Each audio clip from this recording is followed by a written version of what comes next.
ಮಗಳೇ, ನಾನು ಕೇಳಿದಕ್ಕೆಲ್ಲ ನಿಜವಾದ ಉತ್ತರ ನೀ ಕೊಡ್ತಾ ಇರಬೇಕು. ನೋಡು, ಇದೇನು ಸಂಸಾರದ ಪ್ರಶ್ನೆ. ನೋಡು, ಬೀದಿ ಬಂದ್ಬಿಡ್ತೀಯಾ, ನಾಳೆ ಕೊಳ್ಳಿನಾಗ ಎಲ್ಲರೂ ಆಡ್ಕೊಂಡು ನಕ್ಬಿಡ್ತಾರೆ ನಿನ್ನಂತೂ. ನೋಡು, ನಾನು ಎಲ್ಲ ಸರಿಯಾಗಿ ಹೇಳ್ತೀನಿ, ಅದನ್ನೇ ಕರೆಕ್ಟಾಗಿ ನಾನು ಕೇಳಿದಕ್ಕೆಲ್ಲ ಉತ್ತರ ಕೊಡು, ಸರಿನಾ? ಹ್ಞೂ, ಸರಿ ಕಣಮ್ಮ. ನೋಡು, ನನಗೆ ನಿಜ ಹೇಳು, ನೀನು ನಿನ್ನ ಗಂಡ ಸುಖವಾಗಿದ್ದೀರಾ? ಅಂದರೆ ನಿನ್ನ ಗಂಡನ ಹತ್ರ ಸಂದಾಕ ಮಾತಾಡ್ತಾನ, ಎಲ್ಲನ ಕರ್ಕೊಂಡೋಯ್ತಾನ ಬತ್ತಾನ? ನಿಂಗೆ ಏನಾದರೂ ಅನುಮಾನವಾಗಿ ಏನಾದರೂ ಕಂಡು ಬಂದೈತಾ ನಿಂಗೆ? ನೀನೇ ಯೋಚನೆ ಮಾಡು, ಏನು ಎತ್ತ ಅಂತ ಹೇಳ್ಬಿಟ್ಟು ಒಂಚೂರು ನಿಧಾನಕ್ಕೆ ಯೋಚನೆ ಮಾಡಿ ಹೇಳು. ಹಾಂ, 24 ಗಂಟೆನೂ ಮನೆಗೆ ಐತೀಯ, ನಿನ್ನ ಗಂಡ ಎಷ್ಟು ಸಲ ಬಂದ್ಬಿಟ್ಟು ನೀನು ಮಾತಾಡಿಸ್ತಾನೆ? ನಿಂಗೆ ಏನಾರ ಹೇಳಿದ್ನಾ? ಏನಾಯ್ತು ಕತೆ ಅಂತ ಹೇಳ್ಬಿಟ್ಟು ನಿಜ ಹೇಳು ಎಲ್ಲನೂ. ಏ ಸರಜಿ, ಊರಿಗೆ ಹೋಗನ್ ಬಚ್ಚ ಬರೋಕಿಲ್ವ ನೀನು? ನಾನಂತೂ ಒಯ್ತೀನಿ ಕಡ್ಲೆ ಊರಿಗೆ. ಇರೇ ಒಂದು ನಿಮಿಷ, ನೀನು ನನ್ನ ಮಗಳನ್ನ ಎಲ್ಲ ನ್ಯಾಯವಾಗಿ ಬಾಯಿ ಬಿಡಿಸ್ಬಿಟ್ಟು ಕೇಳ್ತೀನಿ. ಅವಳಿಗೆ ಏನು ಗೊತ್ತಾಗಿಲ್ಲ, ತಿಕ್ಲು ಆಡ್ದಂಗೆ ಆಡ್ತಾ ಐತೆ. ಒಂದು ನಿಮಿಷ ಇಡು, ಎಲ್ಲ ಬಾಯಿ ಬಿಡಿಸ್ತೀನಿ. ನಿಜ ಹೇಳು, ನಾನು ಕೇಳಿದ್ದಕ್ಕೆಲ್ಲ ಉತ್ತರ ಕೊಡು. ಅಮ್ಮ, ಅವ್ನು ನನ್ನ ಮಾತಾಡ್ಸೋಕ್ಕಿಲ್ಲ ಕಣಮ್ಮ, ನನ್ನ ಹತ್ರಕ್ಕೂ ಬಿಟ್ಕೊಳಕ್ಕಿಲ್ಲ ಕಣಮ್ಮ. ಹತ್ರಕ್ಕೆ ಹೋದ್ರೂ ಬೈದು ಬಿಸಾಕ್ತಾನೆ ಕಣಮ್ಮ. ನೀನು ಇಲ್ಲಿ ಇರಬೇಡ, ನೀನು ಇಲ್ಲಿ ನಿಂತ್ಕೋಬೇಡ, ಹಂಗೆ ಹಿಂಗೆ ಅಂತ ಬೈತಾನೆ ಕಣಮ್ಮ. ಅಷ್ಟು ಸಾಲದು ಅಂತ ಹೇಳ್ಬಿಟ್ಟು ಫಸ್ಟ್ ನೈಟ್ ದಿನ ನಾನು ಕೆನ್ನೆಗೆ ಪಟೀರ ಅಂತ ಹೇಳ್ಬಿಟ್ಟು ಬಾರಿಸ್ಬಿಟ್ಟು, ನೋಡು, ಇನ್ಮ್ಯಾಲೆ ನಾನು ಮಂಚಕ್ಕೆ ಹತ್ರಕ್ಕೆ ನೀನು ಬರ್ಕೊಡ್ದು. ನೀನು ಯಾರೋ ನಾನು ಯಾರೋ, ನೀನು ಅಲ್ಲೇ ಬಿದ್ದಿರಬೇಕು, ನಾನು ಇಲ್ಲೇ ಇರ್ತೀನಿ, ಸರಿನಾ? ಇನ್ನೊಂದು ಕಿತ ಏನಾದ್ರೂ ನೀನು ಇಲ್ಲಿಗೆ ನನ್ನ ಪಕ್ಕಕ್ಕೆ ಬಂದೇ ನಾನು ಸುಮ್ಕಿರಕ್ಕಿಲ್ಲ. ಅಷ್ಟೇ ಅಲ್ಲ, ಆಸ್ತಿ ಪಾಸ್ತಿನಾಗೆ ಬೇಕಾದ್ರೇನೆಯಾ ನೀನು ಅನುಭವಿಸ್ಕೊಂಡು ಸಾಯಿ. ಈ ಮನೆಯೆಲ್ಲ ನಿಂದೇನೇನಿಯ, ನೀನು ಹೆಂಗೆ ಬೇಕಾದರೂ ಉಪಯೋಗಿಸ್ಕ. ಕಾರ್ ಐತೆ, ಮನೆ ಐತೆ, ಆದರೆ ನಾನು ಮಾತ್ರ ನಿನಗೆ ಸಿಗ್ತೀನಿ ಅಂತ ಮಾತ್ರ ಅನ್ಕೋಬೇಡ ಅಂತ ಹೇಳ್ಬಿಟ್ಟವನೇ ಕಣಮ್ಮ. ನಿಮ್ಮ ಹತ್ರ ಹೇಳಕ್ಕೆ ನನಗೆ ಯಾಕೋ ಮನಸ್ಸು ಒಪ್ಪಲಿಲ್ಲ ಕಣಮ್ಮ. ಅದಕ್ಕೆ ನೀನು ನಾನು ಸುಮ್ಕಾದೆ ಕಣಮ್ಮ. ಅವ್ನು ಹೇಳೋನೆ ಕಣಮ್ಮ, ಪ್ರಪಂಚಕ್ಕೆ ಮಾತ್ರ ನಾನು ನೀನು ಗಂಡ ಹೆಂಡ್ತಿ, ಆದರೆ ನಾವಿಬ್ರು ಮಧ್ಯೆ ಏನೂ ಇರೋಕ್ಕಿಲ್ಲ ಅಂತ ಹೇಳ್ಬಿಟ್ಟು ನೀ ಹೇಳ್ಬಿಟ್ಟ ಕಣಮ್ಮ ಮಾವ ಅವತ್ತೇನೆ. ಅಯ್ಯೋ ನಿನ್ನ, ಇದೇನೇ ಇದು ಸರೋಜಿ, ಇವಾಗ ಹೇಳ್ತಾವಳಲ್ಲೇ ನಿನ್ನ ಮಗಳು? ಆ ಅಯ್ಯೋ ಅಮ್ಮ, ಈ ವಿಚಾರನ ಯಾರಿಗೂ ಹೇಳ್ಬೇಡ ಅಂತಲೂ ಹೇಳೋನೆ ಕಣಮ್ಮ. ಅದಕ್ಕೆ ನಿನಗೂ ಏನು ಹೇಳಲಿಲ್ಲ ಕಣಮ್ಮ. ಅವ್ನು ನನ್ನ ಮಾತು ಆಡ್ಸೋಕ್ಕಿಲ್ಲ ಕಣಮ್ಮ. ರೂಮಾಗೂ ಅಷ್ಟೇ, ನೀವಿರೋದಕ್ಕೆ ಅವ್ನು ರೂಮಾಗ ಬಿಟ್ಕೊಂಡವನೇ ಕಣಮ್ಮ. ಇಲ್ಲ ಅಂತ ಹೇಳಿದ್ರೆ ಅವ್ನ ರೂಮಕ್ಕೂ ನಾನು ಬಿಟ್ಕೊಳಕ್ಕಿಲ್ಲ ಕಣಮ್ಮ. ಪಕ್ಕದ ರೂಮಾಗ ಹೋಗಿ ಮನಿಕ ಅಂತ ಹೇಳ್ತಾನೆ ಕಣಮ್ಮ. ಈ ವಿಚಾರ ಅತ್ತೆಗೂ ಗೊತ್ತು ಕಣಮ್ಮ, ಆದರೆ ಅತ್ತೆ ಏನು ಕೇಳೋದಿಲ್ಲ. ಹೆಂಗನ ಮಾಡ್ಕೊಳ್ರಿ, ನನಗೂ ಇದಕ್ಕೂ ಏನು ಸಂಬಂಧ ಇಲ್ಲ ಅನ್ನಂಗೆ ಇರ್ತಾರೆ ಕಣಮ್ಮ. ಏನು ಮಾಡಬೇಕು ಅಂತಲೇ ಗೊತ್ತಿಲ್ಲ ಕಣಮ್ಮ. ಆದ್ರೂ ಬಿಡಮ್ಮ, ಏನು ಬೇಜಾರಿಲ್ಲ ನನಗೆ. ಇಡೀ ಆ ಮನೆಯಾಗೆಲ್ಲ ಓಡಾಡ್ಕೊಂಡು ತಿನ್ಕೊಂಡು ಬೇಕಾಗಿ ತಿನ್ನಕ್ಕೆ ಸಿಗ್ತದೆ, ತಿನ್ಕೊಂಡು ಮಾಡ್ಕೊಂಡು ಇದು ಬಿಡ್ಬೋದು ಕಣಮ್ಮ. ಅಷ್ಟು ಬಿಟ್ರೆ ಇನ್ನು ಎಂಥದೂ ತೊಂದರೆ ಇಲ್ಲ ಬಿಡಮ್ಮ. ನೀನು ಅದ್ರ ಬಗ್ಗೆ ಎಲ್ಲ ಟೆನ್ಷನ್ ತಗೋಬೇಡ. ಅವ್ನು ನನ್ನ ಜೊತೆ ಇದ್ರೇನು ಬಿಟ್ರೇನು, ಅವ್ನು ಹೆಂಡ್ತಿತಾನೆ ನಾನು. ಈ ಆಸ್ತಿನಾಗ ನನಗೂ ಒಕ್ಕೈತೆ ತಾನೆ, ಅಷ್ಟೇ ಬೇಕಿರೋದು ನನಗೂ. ನೀನು ಏನು ತಲೆ ಕೆಡ್ಸ್ಕೊಳಕ್ಕೆ ಹೋಗ್ಬೇಡ, ಅದ್ರ ಬಗ್ಗೆ ಅಪ್ಪ ಹಿಂಗೂ ಏನು ಹೇಳ್ಬೇಡ. ಇದೇನೇ ಮಗಳೇ ಹಿಂಗೆ ಮಾತಾಡ್ತಿದ್ಯಲ್ಲ? ಅಲ್ಲ, ನೀನು ಮದುವೆ ಮಾಡಿಕೊಟ್ಟಿದ್ದು ನೀನು ಸುಖವಾಗಿ ಸಂಸಾರ ಮಾಡ್ಕೊಂಡಿರ್ಬೇಕು ಅಂತ ತಾನೇ? ಹಾಂ, ಅದು ಬಿಟ್ಬಿಟ್ಟು ನೀನು ಇವಾಗ ಹಿಂಗೆ ಹೇಳ್ತಾ ಇದೀಯ ಅಂತಂದರೆ, ನಿನ್ನ ಗಂಡ ಏನಾದ್ರೂ ಗಿಲ್ಸಂಬಂಧ ಏನ ಮಡಿಕೊಂಡವನೇನೆ, ಯಾವಳಾದ್ರೂ ಇಕ್ಕೊಂಡವನೋ ಏನು? ಅದಕ್ಕೆ ನಿನ್ನ ತಾಗೇನಾದ್ರೂ ಮಾತಾಡಿದಂಗೆ ದೂರ ಅವನೋ ಏನೋ ಇರ್ಬೋದೇನೋ. ಅಯ್ಯೋ ರಾಮ. ಸರಜಿ ಮಗಳು ಸಂಸಾರ ಮುಗೀತು ಅಂತಾನೆ ಅಂದ್ಕ. ಸುಮ್ಮನೆ ಅಪ್ಪಗೂ ಅಂಟ್ಬಿಡ್ತೀನಿ ಕಣಪ್ಪ ನಾನಂತೂ ಊರಿಗೆ. ಹೆಂಗನ ಮಾಡ್ಕೊಳ್ಳಿ, ಎಷ್ಟು ದಿನ ಅಂತ ಇರಲಿ. ಇವ್ರದಂತೂ ಬಗೆಹರಿಯದ ಸಮಸ್ಯೆ ಆಗೋ ನಿಂತುಬಿಟ್ಟೈತೆ.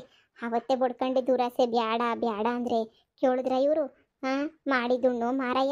ಇವಳು ಅಚ್ಚುಗೆ ಅಯ್ಯೋ ಅನ್ನಿಸ್ಬಿಟ್ಟು ಇಲ್ಲಿ ಬಂದು ಏನೋ ದೊಡ್ಡದಾಗೆ ಮೆರಿಬೇಕು ಅಂದ್ಕೊಂಡಿದ್ಲು. ಈಗ ನೋಡು, ಮನ್ಸಿಗೂ ನೆಮ್ಮದಿ ಇಲ್ದಿದ್ದಂಗೆ ದೇವ್ರೆ ಮಾಡ್ಬಿಟ್ನಾ. ಆಗಬೇಕು ಓಕೆ ಮಗಳೇ. ಅಯ್ಯೋ ದೇವ್ರೆ, ಇವಾಗ ನಿನ್ನ ಜೀವನ ನಾನೇ ಹಾಳು ಮಾಡ್ಬಿಟ್ನಾ ಅಂತ ಅನ್ನಿಸ್ತೈತೆ. ಅಯ್ಯೋ ಏನು ಮಾಡಲಿ ಇವಾಗ? ಅವಳಿಗಿನ ಹತ್ರ ನಾನೊಂದು ಕಿತ ಮಾತಾಡ್ಲಾ? ನನ್ನ ಮಗಳು ಏನು ತಪ್ಪು ಮಾಡೋಳೆ ಅಂತ ಮಾತಾಡ್ಲಾ? ಅಮ್ಮ, ನೀನು ಮಾತಾಡಿದ್ರು ಅಷ್ಟೇ, ನಾನು ಮಾತಾಡಿದ್ರು ಅಷ್ಟೇ, ಏನು ಪ್ರಯೋಜನ ಇಲ್ಲ ಬಿಡಮ್ಮ. ಏನೇನು ಪ್ರಯೋಜನ ಇಲ್ಲ ಕಣಮ್ಮ. ಸರಿ ಕಣಮ್ಮ, ನನಗೆ ಕೆಲಸ ಐತೆ, ನಾನು ಹೋಯ್ತೀನಿ ಬಿಡು. ಅಮ್ಮ, ಕಾರಾಗೆಲ್ಲ ಓಡಾಡ್ತಿದ್ದೀನಿ ಕಣಮ್ಮ ಇವಾಗ. ಅದೊಂದೇ ನೀನು ಖುಷಿ ವಿಚಾರ ಅಂತ ಹೇಳಿದ್ರು ನನಗೆ. ಅದು ಏನು ಪೆದ್ದು ಮುಂಡೆ ಅಂತ ನಾನು ಹೊಟ್ಟೆ ಬಿಟ್ಬಿಟ್ಟ ನೀನಂತೂ. ಲೇ ಪೆದ್ದಿ, ಇವಾಗ ಆಸ್ತಿ ಎಲ್ಲನೂ ಅವ್ರ ಅಪ್ಪನ ಹೆಸ್ರುನಾಗ ಐತೆ, ಅದಕ್ಕೆ ಮೆರಿತಾವ್ರೆ. ನಾಳೆ ಎಲ್ಲ ನನ್ನ ಮಕ್ಕಳ ಹೆಸ್ರಿಗೆ, ನಿನ್ನ ಗಂಡನ ಹೆಸ್ರಿಗೆ ಹೋದ್ರೆ ನಿನಗೆ ಇಷ್ಟಾದರೂ ಬೆಲೆ ಸಿಗ್ತದೆ ಅಂತ ಅನ್ಕೊಬಿಟ್ಟಿದ್ಯಾ? ನಮ್ಮ ಅಣ್ಣ ಹಿಂಗೆ ಎದ್ರಕೊಂಡು ಇಲ್ಲಿ ಗಂಟ ಹಿಂಗೂ ಬಾಳಿಸ್ಕೊಂಡವನೇ. ಒಂದು ಚೂರು ಹೆಚ್ಚು ಕಮ್ಮಿ ಆಯಿತು ಅಂದರೆ ಕಾರು ಇಲ್ಲ, ಬಂಗ್ಲೆನೂ ಇಲ್ಲ, ಬೀದಿ ಬಿಕಾರಿ ಮಾಡಾಕ್ಬಿಡ್ತಾನೆ ನನ್ನ ಮಗ. ಏನೋ ಇರಬೇಕು. ನೀನು ತಡ್ಬೊಡ್ಡೆತ್ತದ, ನಿನ್ಗೇನು ಅರ್ಥ ಆಯ್ತದೆ? ನಾನು ಹೆಂಗೋ ತಿಳ್ಕೊತೀನಿ, ನೀನು ಹೋಗಿ ಸುಮ್ಕೇನೇನೆ. ಅಲ್ಲ, ಒಂದು ನಿಮಿಷ ಇರು. ನಿನ್ನ ಗಂಡ ಯಾರು ತಗಾದ್ರೂ ಫೋನಾಗಿ ಮಾತಾಡ್ತಾನೇನೆ. ಯಾರ ಹತ್ರ ಫೋನಾಗಿ ಮಾತಾಡೋದೇನಾರು ಕೇಳಿಸ್ಕೊಂಡಿದ್ಯಾ ನೀನು? ಅಮ್ಮ, ಫೋನಾಗಿ ಮಾತಾಡ್ತಿರ್ತಾರೆ ಕಣಮ್ಮ. ಯಾರು ತಗ ಮಾತಾಡ್ತಾರೆ ಅಂತ ನನಗೇನು ಅರ್ಥನೇ ಆಗಕ್ಕಿಲ್ಲ ಕಣಮ್ಮ. ಅರ್ಥ ಆಗಕ್ಕಿಲ್ಲ ಅಂತ ಹೇಳಿದ್ರೆ ಏನು ಮಾತಾಡ್ತಾನೆ ಫೋನಾಗೆ? ಹಾಂ, ಅಮ್ಮ ಇಂಗ್ಲೀಷಾಗೆಲ್ಲ ಟುಸ್ಸು ಪುಸ್ಸು ಅಂತ ಹೇಳ್ತಿತ್ತಾನೆ ಕಣಮ್ಮ. ಬರೀ ಇಂಗ್ಲೀಷಾಗ ರಾತ್ರಿ 12 ಗಂಟೆ ತನಕ ಟುಸ್ ಕುಸ್ ಪುಸ್ ಅಂತ ಹೇಳ್ತಿತ್ತಾನೆ ಕಣಮ್ಮ. ಆ ಟುಸ್ಸು ಪುಸ್ಸು ನಂಗೆ ಅರ್ಥ ಆಗಿಲ್ಲ ಕಣಮ್ಮ. ಇಂಗ್ಲೀಷ್ ಎಲ್ಲನೂ ನಾನೇನ ಓದಿದ್ರೆ ತಾನೇ ಇಂಗ್ಲೀಷ್ ಮೀಡಿಯಮ್ಗೆ ಕನ್ನಡ ಮೀಡಿಯಮ್ಗೆ ಹಾಕಿದ್ಯಾ. ಅವನದು ಏನು ಮಾತಾಡ್ತಾನೋ ಇಂಗ್ಲೀಷಾಗಿ ಗೊತ್ತಾಗಕ್ಕೆ ಇಲ್ಲ ಕಣಮ್ಮ ನನಗೆ. ನಾನು ಸುಮ್ಮನೆ ಮಿಣ ಅಂತ ಕಣ್ಬಿಟ್ಟು ನೋಡ್ತಾ ಇರ್ತೀನಿ ಕಣಮ್ಮ. ಅವ್ನು ಮಾತಾಡೋತನ್ನ ಅವನು ನಕ್ಕೊಂಡು ಮಾತಾಡ್ತಿದ್ದಾನೆ ಕಣಮ್ಮ. ಅಷ್ಟು ಮಾತ್ರ ಗೊತ್ತು. ರೀ ಯಾರ್ರೀ ಅಂತ ಕೇಳಿದ್ರೆ ಓಯ್ ಬಿಸ್ನೆಸ್ಸು ಅಮೇರಿಕಾ ಬಿಸ್ನೆಸ್ ಮಾತಾಡ್ತಿದ್ದೀನಿ ಸುಮ್ಮನೆ ಮನಿಕಾ ಅಂತ ಹೇಳ್ಬಿಟ್ಟು ಬೈತಾನೆ ಕಣಮ್ಮ. ಅಲ್ವೇ ಕಾಲೇಜ್ಗೆ ಹೋಯ್ತೀನಿ ಅಂತ ಹೋಯ್ತಿದ್ದಲ್ಲ, ಅಲ್ಲೇನು MMS ಹೋಯ್ತಾ ಇದ್ದೆ ಲೋಪರು. ಓದ್ತೀನಿ ಅಂತ ಹೋಗ್ಬಿಟ್ಟಲ್ಲಿ ನಿನ್ನ ಮಕ್ಕ ಮುಚ್ಚ ಅಲ್ಲಿ ಏನು ಮಾಡ್ತಿದ್ದೆ ಅಲ್ಲಿ ಕಾಲೇಜಾಗ ಕುಂತ್ಕೊಂಡು ನೀನು ಇಂಗ್ಲೀಷ್ ಕಲ್ತ್ಕೊಳಕ್ಕಾಯ್ತಿರ್ಲಿಲ್ವಾ? ಕಾಸು ಕೊಟ್ಬಿಟ್ಟು ಕಳಿಸ್ತಿದ್ದೆ ನಿಂಗೆ ಓದ್ಕಳೆ ಅಂತ ಹೇಳ್ಬಿಟ್ಟು. ಆವಾಗ ಓದೋ ಟೈಮಿಗೆ ಥಿಯೇಟ್ರುಗಳು ಪಿಕ್ಚರುಗಳು ಪಾನಿಪುರಿಗಳು ಅಂತ ಹೇಳ್ಬಿಟ್ಟು ಅಲ್ಲದ್ಬಿಟ್ಟು ಈಗ ನೀನು ನನಗೆ ಇಂಗ್ಲೀಷ್ ಬರೋಕ್ಕಿಲ್ಲ ಅಂತ ಹೇಳಿದ್ರೆ ಲೋಪರ್ ಬಡ್ಡಿನ ತಕ ಬಂದು ಬಿಡು. ನನಗೆ ನಿನ್ನಿಂದ ನೆಮ್ಮದಿ ಇಲ್ಲ ಬಿಡು. ನಡಿ ಸುಮ್ಕೆನೇನೆ. ಅಯ್ಯೋ ಅಯ್ಯೋ ಅಯ್ಯೋ ಅಯ್ಯೋ ಅಯ್ಯೋ ಎಂಥ ಕೆಲಸ ಆಗ್ಬಿಡ್ತು. ನಮ್ಮ ಗಂಡ 20 ಕಿತ ಫೋನ್ ಹಾಕವ್ನಿ. ನಾನಂತೂ ಹೋಗ್ಬೇಕು. ಲೇ ಸರಜಿ, ನನ್ನ ಗಂಡ 50 ಕಿತ ಫೋನ್ ಹಾಕವ್ನು ಕಣ್ಲೆ. 50 ಕಿತ ಫೋನ್ ಹಾಕವ್ನಿ. ನಾನಂತೂ ಈಗ ಹೋಯ್ತೀನಿ ಕಣಮ್ಮ. ನನ್ನ ಕೈಲಂತೂ ಇರೋಕ್ಕಾಗಿಲ್ಲ. ನೀವು ಹೆಂಗನ ಮಾಡ್ಕೊಳ್ರಿ. ನಿಮ್ಗೇನು ಅವನು ಸಮಸ್ಯೆ ಬಗೆಹರಿಸ್ಬೇಕು ಅಂತ ಹೇಳಿದ್ದಕ್ಕೆ ಅವ್ನಿಗೆ ಸರಿಯಾಗಿ 4 ರುಬ್ಬಿಟ್ಟು ಬಗೆಹರಿಸಿದೀನಿ ತಾನೇ. ಈಗ ಅವ್ನು ಹೇಳವ್ನಿ ಇನ್ನೊಂದು ಕಿತ ಗ್ಯಾರಂಟಿನೂ ಹೇಳೋಕ್ಕಿಲ್ಲ ನಾನು ಅಂತ ಹೇಳ್ಬಿಟ್ಟು ಹೇಳವ್ನಿ. ನೋಡು ನಾನಂತೂ ಹೋಯ್ತೀನಿ. ನಾನಂತೂ ಇಲ್ಲಿ ಇರೋಕ್ಕಿಲ್ಲ. ಬತ್ತಿ ಸಾಯಂಕಾಲಕ್ಕೆ ಹೋಗೋಣ. ನಾನು ಬರ್ತೀನಿ ಸಾಯಂಕಾಲಕ್ಕೆ. ನೀವು ಹೋಗೋಣ. ಇಲ್ಲ ನೀನು ಹೋಗಿ ಒಂದು ಸಾಯಂಕಾಲ ಬಸ್ ಹತ್ತಿಸ್ತೀನಿ. ಸಂಜೆ ಗಂಟ ನಾನು ಇರೇ. ಅಯ್ಯೋ ನನಗೆ ಏನೂ ಅರ್ಥ ಆಗಕ್ಕಿಲ್ವೇ. ನಾನು ಒಳಿಯ ಏನು ಮಾಡ್ತಾನೆ ಅಂತ ಒಂದು ಕಿತ ಒಂದು ಚೂರು ಹಂಗೆ ಕೇಳ್ಬಿಟ್ಟು ನನಗೆ ಏಳೆ ಅಂದರೆ ಕದ್ದು ಮುಚ್ಚಿ ಕೇಳಿಸ್ಕೊಂಡು ಒಂಚೂರು ನಾನು ಇಂಗ್ಲೀಷ್ ಬರ್ತದಲ್ಲ ಕೇಳಿಸ್ಕೊಂಡು ಹೋಸಿ ನಂಗೆ ಏಳೆ ಯಾರ್ದನ ಲೋಗ್ಯೂ ಮಾಡ್ತಾವನ ಏನು ಇಲ್ಲ ಯಾವಳನ್ನ ಮಾಡಿಕೊಂಡವನ ಅದಕ್ಕೆ ನನ್ನ ಮಗಳು ಸಂಸಾರ ಹಿಂಗಾಯ್ತಾಯ್ತಾ ಅಂತ ಕೇಳ್ಬಿಟ್ಟು ಏಳೆ. ಲೇ ಸರಜಿ, ನನ್ನೇನಿಲ್ಲಿ ಡಿಟೆಕ್ಟಿವ್ ಅನ್ಕೊಬಿಟ್ಟಿದೀಯ ಎಲ್ಲ ಹುಡುಕಿ ಮಾಡಕ್ಕೆ.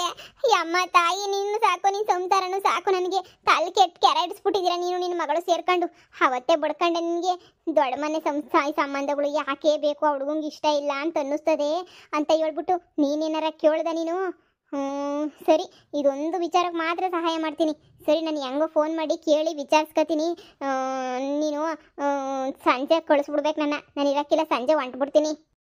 ಸರಿ, ಸಂಜೆ ಹೊಂಟ್ಬಿಡುವಂತೆ. ಇದೊಂದು ಚೂರು ಸಹಾಯ ಮಾಡಿಬಿಟ್ಟು ನೀನು ಹೋಗು. ಆಮೇಕಿಂದ ನೋಡ್ಕೊತೀನಿ ನಾನು. ಸರಿ ಹೇಳು. ಲೈ ಪೆದಮುಂಡೆ, ಇನ್ನು ಮ್ಯಾಲೆ ಇಂಗ್ಲೀಷ್ ಕಲ್ತ್ಕ. ಅವನು ಏನು ಮಾತಾಡ್ತಾವನೆ, ಎಲ್ಲಿ ಹೋಯ್ತಾನೆ ಎಲ್ಲಿ ಬರ್ತಾನೆ ಅದನ್ನೆಲ್ಲ ಕೇಳಿ ತಿಳ್ಕ. ಸರಿನಾ? ಅವ್ನು ಹೋಯ್ತಾ ಇದ್ರೆ ಎಲ್ಗ ಹೊಂಟ್ಬಿಟ್ರಿ ಎಲ್ಲಿಗೆ ಅಂತ ಕೇಳೋದು ಕಲ್ತ್ಕ. ಅದು ಬಿಟ್ಬಿಟ್ಟು ಹೋಗಿ ತಕ್ಕೋಗ್ಲಿ ಬಂದು ತಕ್ಕೊರ್ಲಿ ಅಂತ ಕುಂತ್ಕೊಳ್ಳೋದಲ್ಲ ನೀನು. ನಾನು ಪೊದ್ದಿಗೆ ಹೆಂಗೋ ಹೇಳಿ ಇವತ್ತು ಸಂಜೆ ಗಂಟೆ ಇರಿಸ್ಕೊಬಿಡ್ತೀನಿ. ಅವಳನ್ನ ಮೇಲು ಕಂಡಿಡಿತಾಳೆ. ಒಳ್ಳೆ ಪೊಲೀಸ್ ಥರ ಕೆಲಸ ಮಾಡ್ತಾಳೆ. ನಿನ್ನಿಕ್ಕೊಂಡು ಏನು ಪ್ರಯೋಜನ ಇಲ್ಲ. ಹಳ್ಳಿಗೆ ಏನೋ ವಾಪಸ್ ಬಂದೆ ಅಂತಂದರೆ ಹಳ್ಳಿ ಜನ ಆಡ್ಕೊಂಡು ಪಕ್ಕ ಆರಿಸ್ಕೊಂಡು ಹೋಗ್ಬಿಡ್ತಾರೆ ಅಷ್ಟೇ ನೀನಿಯ.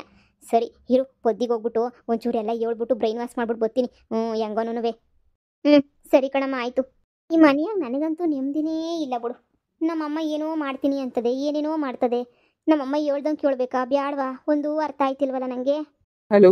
ಯಾ okay yeah no problem. Yeah ನಮ್ಮಮ್ಮ ಹೇಳ್ತಲ್ಲ ನನ್ನ ಗಂಡ ಎಲ್ಲೋಯ್ತಾನೆ ಅಂತ ಕೇಳು ಅಂತ ಹೇಳ್ಬಿಟ್ಟು. ರೀ ರೀ ಏನೇ ರೀ ಎಲ್ಗೋಯ್ತಾ ಇದ್ದೀರಲ್ಲ, ಬನ್ನಿ. ಲೈ, ನಾನು ನಿನಗೆ ಎಷ್ಟು ಸಲ ಹೇಳಿಲ್ಲ ಫೋನಾಗ ಮಾತಾಡ್ಬೇಕಾರೆ ರೀ ಅಂತ ಬಡ್ಕೊಂಡು ಸಾಯ್ಬೇಡ ಅಂತ ಹೇಳ್ಬಿಟ್ಟು. ನೋಡು, ಯಾರಾದ್ರೂ ಕೆಲ್ಸಕ್ಕೆ ಹೋಗ್ಬೇಕಾರೆ ಎಲ್ಲಿಗೆ ಹೋಗ್ತಿದ್ಯಾ ಎಲ್ಲಿಗೆ ಬರ್ತಾ ಇದ್ದೀರಾ ಅಂತ ಹೇಳ್ಬಿಟ್ಟು ಯಾರಾದ್ರೂ ಕೇಳ್ತಾರಾ? ಸ್ಟುಪಿಡ್ ತಗೊಬಂದು. ಏನೇ ನಿನಗೇನು ಬೇಕಾಗಿರೋದು? ಮೊನ್ನೆ ಹಾಗೇನೆ ಕಾರು ಬಂಗ್ಲೆ ದುಡ್ಡು ತಾನೆ, ಖರ್ಚಿಗೆ ಎಷ್ಟು ಬೇಕೋ ಅಷ್ಟು ದುಡ್ಡು ಕೊಟ್ಟಿದ್ದೀನಿ ತಾನೆ. ಮತ್ತೆ ನಾನು ಎಲ್ಲಿಗಾದ್ರೂ ಹೋಗ್ತೀನಿ ಎಲ್ಲಿಗಾದ್ರೂ ಬರ್ತೀನಿ. ಅದನ್ನು ಕಟ್ಕೊಂಡು ನಿನ್ಗೇನಾಗಬೇಕು? ನಾನು ನಿನ್ನನ್ನು ಕ್ವಶನ್ ಮಾಡ್ತಿಲ್ಲ ಅಂತಂದರೆ ನೀನು ಅಷ್ಟೇ ನಾನು ಕ್ವಶನ್ ಮಾಡೋ ಅವಶ್ಯಕತೆ ಇಲ್ಲ. ನಾನು ಹಿಂಗೆ ಆಲ್ರೆಡಿ ಒಂದ್ಸಲ ಹೇಳಿದ್ದೀನಿ, ನನ್ನ ವಿಚಾರಕ್ಕೆ ತಲೆ ಹಾಕಬೇಡ ಅಂತ. ನಮ್ಮ ಹಳ್ಳಿನಾಗೆ ಎಲ್ಲನ ಹೋಗ್ಬೇಕಾದ್ರೆ ಗಂಡಸ್ರು ಎಲ್ಗೋಯ್ತೀನಿ ಅಂತ ಹೇಳ್ಬಿಟ್ಟೇನಿಯ. ಹೆಂಗಸ್ರಿಗೆ ಹೋಗೋದು ಸುಮ್ಕೇಣಿಯ ಹಂಗೇನಿಯ ಯಾರೂ ಹೋಗಕ್ಕಿಲ್ಲ ನಿಮ್ಮಂಗೆ. ಹೇಳ್ಬಿಟ್ಟೇನಿಯ ಹೋಗೋದು ಎಲ್ರೂ. ಹೇಳ್ಬಿಟ್ಟು ಹೋಗ್ತಾರ? ಹಂಗಾದ್ರೆ ನಿಮ್ಮ ಹಳ್ಳಿ ಹುಡುಗನೇ ಮದುವೆ ಮಾಡ್ಕೋಬೇಕಿತ್ತು. ನನಗೆ ಇಷ್ಟ ಇಲ್ಲ ಅಂತ ಕೈ ಮುಗಿದು ಬೇಡ್ಕೊಂಡು ನಾನು ಏನಕ್ಕೆ ಮದುವೆ ಮಾಡ್ಕೊಂಡೆ? ನಾನು ಇರೋದು ಹಿಂಗೇನೆ. ನೋಡು, ನಿನಗೇನು ಬೇಕು ದುಡ್ಡು ಬೇಕು ಕೊಟ್ಟಿದ್ದೀನಿ, ಮಜಾ ಮಾಡ್ಕೊಂಡಿರು. ಅದು ಬಿಟ್ಟು ನನ್ನ ಬಗ್ಗೆ ಏನಾದರೂ ಪ್ರಶ್ನೆ ಮಾಡಿ ಎಲ್ಲೋದೆ ಎಲ್ಲಿ ಬಂದೆ ಯಾಕೆ ಹಿಂಗೆ ಮಾತಾಡ್ತಿದ್ಯಾ ಅದೆಲ್ಲ ನನಗೆ ಇಷ್ಟ ಆಗಲ್ಲ. ಓಕೆ? ಇವನಿಗಿನ್ನ ಅಚ್ಚುನೇ ಮದುವೆ ಮಾಡ್ಕೋಬೇಕಿತ್ತು ನಾನು. ದೇವ್ರಣ್ಣ ನಂಗೆ ಆಸ್ತಿ ಪಾಸ್ತಿ ಏನೂ ಬೇಡ ಅನ್ನಿಸ್ತಾಯ್ತು ನನಗಂತೂ. ಅಚ್ಚು ಅವ್ನ ಫೋನ್ ನಂಬರ್ ಬಾಯಾಗೂ ಇಲ್ಲ ನನಗಂತೂ. ಇಂಥ ಗಂಡ ಮಾತ್ರ ಬೇಡ ನನಗೆ. ಇಂಥ ಗಂಡ ಬ್ಯಾಡವೇ ಬೇಡ.